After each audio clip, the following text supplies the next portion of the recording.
తాజాగా మరొకసారి మాజీ గనుల శాఖ డైరెక్టర్గా ఉన్నటువంటి వెంకటరెడ్డి వ్యవహారం అయితే బయటకు వచ్చింది. దీని మీద ఏసీబీ కేసు నమోదు చేసి విచారణ చేస్తుంది. ఇప్పటికే 2 దఫాలుగా వెంకటరెడ్డిని విచారించడం కూడా జరిగింది. అనేక ప్రశ్నలకు తెలియదు, గుర్తులేదు, మర్చిపోయానని సమాధానాలు చెప్పి తప్పించుకునే ప్రయత్నం కూడా చేశాడు. ఇదంతా కూడా అందరికీ తెలిసిన వ్యవహారమే.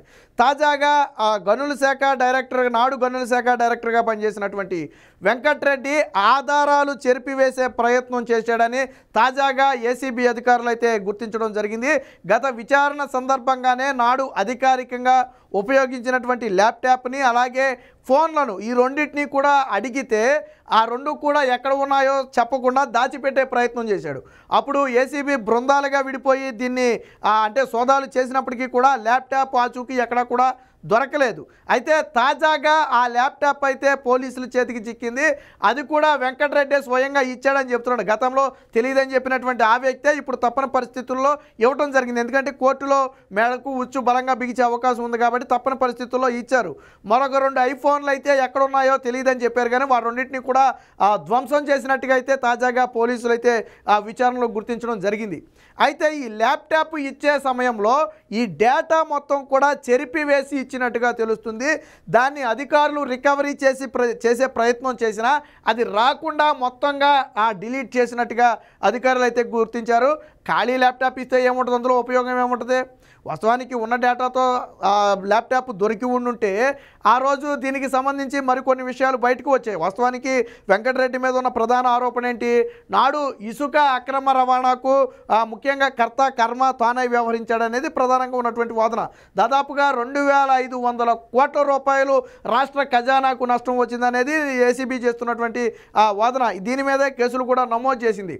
నాడు టెండర్ల నిర్వహణ కానివ్వండి, అందులో వాళ్ళకి కావాల్సిన వాళ్ళకు అనుకూలంగా నిబంధనలు మార్చడం కానివ్వండి, ఆ మూడో వ్యక్తిని రాకుండా కొంతమందికి మాత్రమే ఈ టెండర్లు కట్టబెట్టడంలో కానివ్వండి, అక్రమంగా ఇసుక రవాణా జరిగినా కానీ దాన్ని పట్టించుకోకపోవటం, మరొక పక్క ప్రభుత్వానికి పూర్తి స్థాయి బకాయిలు చెల్లించకపోయినా వాళ్ళకి NOC subject no objection certificate ఇవ్వటం, ఇదే సమయంలో వాళ్ళు ప్రభుత్వానికి చెల్లించాల్సిన కొన్ని పన్నులను తెలియకుండానే రద్దు చేయటం, ఇలా 1 కాదు 2 కాదు అనేక సెక్షన్ల కింద వెంకటరెడ్డి మీద అయితే కేసు నమోదు చేశారు. గతంలో ఒక ఆరోపణ కూడా వచ్చింది.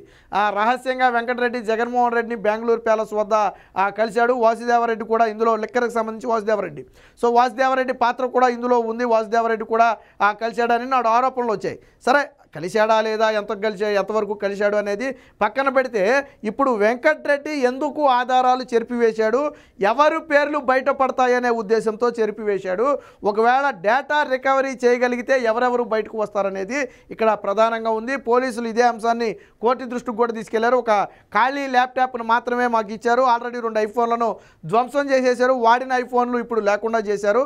ఒకవేళ ఫోన్లు దొరికినా దాని నుంచి నాడు ఎవరెవరితో డీలింగ్స్ చేశారు, అందులో ఏ డేటా స్టోర్ చేశారనేది కొంత పోలీసులు సమాచారం సేకరించే అవకాశం ఉంటుంది. ఈరోజు ఒక వ్యక్తి చేసినటువంటి పనులన్నీ ఫోన్లు, ల్యాప్టాప్లు, సిస్టమ్ల ఆధారంగానే బయటపడుతున్నాయి. మనకు అందుకే రైడ్ చేసినప్పుడు ఏంటంటే ఇంట్లో ఉన్నటువంటి హార్డ్ డిస్కులు కానివ్వండి, ఇవన్నీ కూడా ఎందుకు స్వాధీనం చేసుకుంటారంటే దాని ద్వారా కేసును ఛేదించడానికి అవకాశం దొరుకుద్ది, దాంట్లో కేసుకు సంబంధించిన సమాచారం దొరుకుద్ది.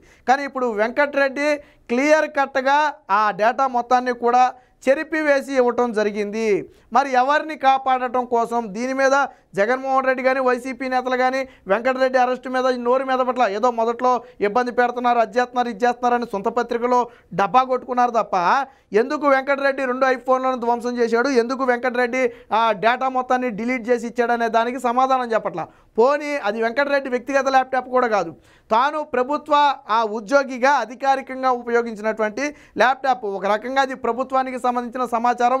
ఈయన కాకపోతే ఈయన ప్లేస్లో ఇంకొకటి రావచ్చు, ఎవడొచ్చినా కానీ ఆ ల్యాప్టాప్ని యూజ్ చేయొచ్చు, ఆ సమాచారం అంతా అందులో ఉండాలి. కానీ వెంకటరెడ్డి మాత్రం దాన్ని ఒక పర్సనల్ ల్యాప్టాప్ లాగా భావించడమే కాకుండా ఆ డేటా మొత్తం డిలీట్ చేశారు. అది కూడా తాజాగా ఇవ్వటం జరిగింది. ఎందుకు వెంకటరెడ్డి ఇంతకాలం ల్యాప్టాప్ను దొరకనివ్వలేదు అంటే దాంట్లో ఉన్న సమాచారాన్ని డిలీట్ చేయడం కోసమే. సాధారణంగా మన మొబైల్లో డేటా డిలీట్ చేసి ఇచ్చినా పోలీసులు దాన్ని రికవరీ చేస్తారు, వాళ్ళ దగ్గర టెక్నాలజీ ఉంటుందో, సాఫ్ట్వేర్లు ఉంటాయి. కానీ ఇక్కడ వెంకటరెడ్డి ఇచ్చినటువంటి ల్యాప్టాప్ నుంచి డేటా రికవరీ చేసే ప్రయత్నం చేసినా రావటం లేదు. అంటే రికవరీకి కూడా అవకాశం లేకుండా డేటా మొత్తాన్ని కూడా ఎరైజ్ చేశారు. దానికోసమే ఇంతకాలం ల్యాప్టాప్ ఇవ్వకుండా వెంకటరెడ్డి డ్రామాలాడాడు. అయితే దీన్ని డేటాను ఎరైజ్ చేసింది ఎవరు? వెంకటరెడ్డి అయితే చేయలేడు కదా, తన చేతిలో అయితే లేదు కదా, ఆల్రెడీ కస్టడీలో ఉన్నాడు. మరి ఎవరు డేటాను ఎరైజ్ చేశారు? ఎవరి పేర్లు బయటపడకుండా ఎరైజ్ చేశారు అనే అంశాలు కూడా బయటికి రావాల్సి ఉంది. ఈ ఎరైజ్ చేసిన వ్యక్తులను కన్నా పట్టుకోగలిగితే పోలీసులకు కొంత ఛేదించే అవకాశం ఉంటుంది. ఏది ఏమైనా వెంకటరెడ్డి వ్యవహారం అనేది ఇప్పుడు వైసీపీ వర్గాల్లో కూడా ప్రధానంగా చర్చనీయాంశంగా మారింది. ఎప్పుడైతే వెంకటరెడ్డి డేటా మొత్తాన్ని చెరిపివేసి ఆ పోలీసులకు ఏమీ తెలియనట్టుగా డ్రామాలు ఆడాడో ఆ కోర్టు దృష్టికి కూడా తీసుకెళ్లారు. ఆల్రెడీ వెంకటరెడ్డిని మరొకసారి కస్టడీకి ఇవ్వాలని చెప్పి పిటిషన్ కూడా వేసినట్టుగా సమాచారం. ఎందుకంటే మొదటి 2 దఫాలుగా విచారించినా వెంకటరెడ్డి ఎటువంటి సమాచారం చెప్పలా. అసలు ఇసుక అక్రమ రవాణా అంటే మనకు మొదట గుర్తు రావాల్సిందే జగన్మోహన్ రెడ్డి. లెక్కర కానీ ఇసుక కానివ్వండి, లేదా కొండలు కానివ్వండి, మైనింగ్ కానివ్వండి, ఈ మొత్తానికి తెర వెనక ఎవరు ఉన్నారు? జగన్మోహన్ రెడ్డి ఉన్నాడు. సో ఈ అధికారులు బలిపశువులుగా మారారు కానీ జగన్మోహన్ రెడ్డి తప్పించుకున్నాడు. అటు రఘురామకృష్ణరాజు కేసు వ్యవహారంలో కానివ్వండి, ఇటు లెక్కర వ్యవహారంలో కానివ్వండి, ఇటు శాండ్ వ్యవహారంలో కానివ్వండి, అధికారులు బలిపశువులుగా మారారు. ఈవెన్ జత్వానీ కేసులో కూడా ఎవరు బలిపశువులుగా మారారు? పోలీసులు. అధికారులే బలిపశువులయ్యారు. 3 ఐపీఎస్లు సస్పెండ్ అయ్యారు. కానీ నడిపించింది ఎవరు? పొలిటికల్ మైండ్ నడిపించింది. ఆ రోజు పొలిటికల్ ప్రెజర్ ఉపయోగించి అధికారులను బలవంతంగా పనులు చేయిస్తే ఈరోజు ఫలితం అనుభవిస్తున్నారు. అయితే జగన్మోహన్ రెడ్డి వ్యవహారంలో అధికారులకు జైలు శిక్ష అనేది కొత్త ఏం కాదు. అది ప్రపంచం మొత్తానికి తెలుసు, దేశానికే కాదు ప్రపంచానికే తెలుసు. మనకు ఉదాహరణగా మన కళ్ళ ముందు నిన్న మొన్నటి వరకు తిరిగినటువంటి ఐఏఎస్ శ్రీలక్ష్మి, అలాగే బీపీ ఆచార్య గతంలో ఉన్నారు. ఇలాంటి అనేక మంది అధికారులు జగన్మోహన్ రెడ్డి అక్రమాస్తుల కేసులో జైలులో చెప్పకూడు తిని వచ్చారు. వీళ్ళందరూ ఐఏఎస్ స్థాయి అధికారులు, ఎంతో కష్టపడి చదువుకుని ఏదో సేవ చేయాలని వచ్చి జగన్మోహన్ రెడ్డి అక్రమాస్తుల కేసులో ఇరుక్కుపోయి గతంలో శ్రీలక్ష్మి కొన్ని ఆరోపణలు కూడా చేసింది. నేటికి దాని పేపర్ క్లిప్పింగ్స్ సోషల్ మీడియాలో దొరుకుతాయి. ఏమని? ఈ పాపం అంతా జగన్మోహన్ రెడ్డిదే, మాకే పాపం తెలియదు, ఆయన చేసిన పాపానికి ఈరోజు మేము ఇలాగ అయిపోయామని చెప్పి ఆవిడ ఆవేదన వ్యక్తం చేసింది. శ్రీలక్ష్మి భర్త కూడా పిఎస్ లేదా ఐఎఫ్ఎస్ అధికారం, మొత్తానికి ఆయన కూడా ఒక సివిల్ సర్వెంట్ అంటే. సో అంత ఉన్నతమైనటువంటి హోదాల్లో ఉన్నవాళ్ళు కూడా జైలులో చెప్పకూడు తిన్నటువంటి పరిస్థితి. ఇప్పుడు వాసుదేవరెడ్డి, వెంకటరెడ్డిల పరిస్థితి ఏంటి? విజయపాల్ పరిస్థితి ఏంటి? రఘురామకృష్ణరాజు కేసులో విజయపాల్ పరిస్థితి ఏంటి? వీళ్ళందరూ కూడా నాడు జగన్మోహన్ రెడ్డికి తొత్తులుగా మారారు. ఈరోజు ఫలితం అనిపిస్తున్నారు.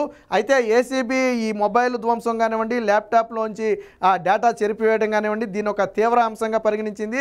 దీన్ని కోర్టు దృష్టికి తీసుకువెళ్ళడంతో పాటు ఒకవేళ డేటా ఎక్కడైనా స్టోర్ చేసి ఉంటే లేదా డేటా వేరొక చోట దీనికి సంబంధించిన వివరాలు ఏదైనా ఉంటే వాటిని కూడా రాబట్టే ప్రయత్నం చేస్తున్నాడు. కేవలం జగన్మోహన్ రెడ్డిని కాపాడటం కోసమే వెంకటరెడ్డి ఈ డేటా మొత్తం కూడా తుడిపివేసాడు అనేది బహిరంగ సత్యం. ఎందుకంటే ఎవరు దొరుకుతారు? ఇంకా ఉన్న అధికారుల్లో వెంకటరెడ్డి హై, ఇంకా వెంకటరెడ్డి పైన అధికారి లేడు. మరి ఎవరు దొరుకుతాడని వెంకటరెడ్డి భయపడ్డాడు? వెంకటరెడ్డి దొరికిపోయాడు. మరి ఇంకా ఎవరు దొరకకూడదని వెంకటరెడ్డి కాపాడే ప్రయత్నం చేస్తున్నాడు. కింద అధికారులను కాపాడతాడా వెంకటరెడ్డి? తనను తానే కాపాడుకోవాలి. కింద అధికారులను ఏం కాపాడతాడు? కానీ తన పైన ఉన్న వాళ్ళని కాపాడే ప్రయత్నం చేస్తున్నాడు. అందులో భాగంగానే ఈ డేటా ఎరైజ్ చేయటం అనేది. గతంలో దరిద్రం ఏంటంటే ఇదే వెంకటరెడ్డి చంద్రబాబు గారి మీద కేసు పెట్టాడు. గతంలో చంద్రబాబు గారి మీద ఇసుకకి సంబంధించి కేసు పెట్టారు కదా. ఆల్రెడీ ఆయన జైల్లో ఉన్న సమయంలోనే ఆయన బయటకు వస్తే మళ్ళీ అరెస్ట్ చేయడానికి, పీటీ వారెంట్ చేసుకుని అరెస్ట్ చేయడానికి 4-5 రకాల కేసులు పెట్టారు. అందులో ఇన్నర్ రింగ్ రోడ్ కేసు ఒకటి పెట్టారు, అలాగే ఈ ఇసుకకి సంబంధించి ఒక కేసు పెట్టారు. గతంలో మళ్ళీ లిక్కర్కి సంబంధించి ఇంకొక కేసు ఏదో పెట్టే ప్రయత్నం చేశారు. ఏమని పెట్టారు? గతంలో చంద్రబాబు నాయుడు అంట ఫ్రీగా ప్రజలకు ఇసుక ఇచ్చాడంట, అందువల్ల రాష్ట్ర ఖజానాకి నష్టం వచ్చిందంట. అది కేసు. ప్రజలకు ఫ్రీగా ఇవ్వటం వల్ల రాష్ట్ర ఖజానాకు నష్టం వచ్చిందని చంద్రబాబు గారి మీద కేసు. ఎవడైనా చంద్రబాబు నాయుడు తినేసాడని చెప్పి ఎవడైనా కేసు పెడతాడు, కానీ ఫ్రీగా ఇసుక ఇవ్వడం వల్ల రాష్ట్ర ఖజానాకు నష్టం అని చెప్పి కేసు పెట్టారు. మరి ఇప్పుడు వెంకటరెడ్డి చేసింది ఏంటి? 2,500 కోట్లు అధికారిక లెక్కలు.